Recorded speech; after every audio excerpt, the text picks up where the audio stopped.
Pemirsa, 61 anggota tim Inasar berhasil mengevakuasi 4 jenazah korban gempa di Myanmar. Dan keempat jenazah korban itu pun sudah diberikan kepada tim SAR setempat. Untuk mengetahui kondisi seutuhnya di sana, kita simak liputan reporter Metro TV Nadia Soraya dan juru kamera Arif Firmansyah.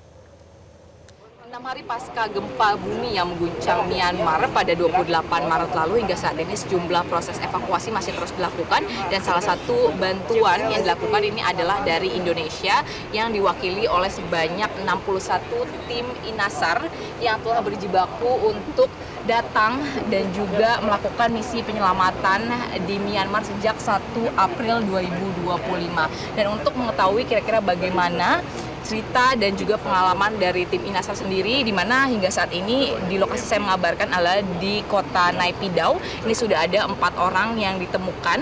Kita akan langsung menanyakan kepada salah satu personil yang kemarin ini salah satu danru yang menemukan keempat orang tersebut di, kalau kita katakan ini seperti komplek KSN yang berada di Myanmar. Halo Pak, ini dengan Pak siapa? Pak Stefanus Harendra. Oke, Pak, mungkin bisa diceritakan dari hari pertama ke sini di tanggal 1 April, seperti apa Pak prosesnya Pak? Setelah kami tiba di sini, kami segera mendirikan dengan perintah dari TL. Setelah mendirikan, keesokan harinya kami ditugaskan ke lokasi. Di lokasi kami berkoordinasi dengan tim SAR lokal. Setelah itu kami dengan kolaborasi bersama dan kami melakukan pencarian menggunakan kinen. Dari kinen itu kami menentukan bahwa ada beberapa korban yang diidentifikasi oleh kinen. Setelah itu kami melakukan membuka akses lalu mencari sehingga kami mendapatkan total ada 3 kemarin dan hari ini ada 1 orang korban. Oke, itu titiknya di mana saja Pak untuk ditemukan? Untuk titiknya itu semua ada di perumahan pegawai negeri sipil ya, ASN-nya yang ada di Myanmar. Lalu posisinya kalau sesuai sektor itu ada di sektor N13 dan N14. Oke, Pak, kalau kita melihat dari teksturnya tadi kalau misalnya saya tanyakan ini disebutnya pancake begitu ya Pak ya? Betul. Nah ini kan bisa dibilang ada kesulitan tersendiri nggak sih Pak untuk dalam proses evakuasi?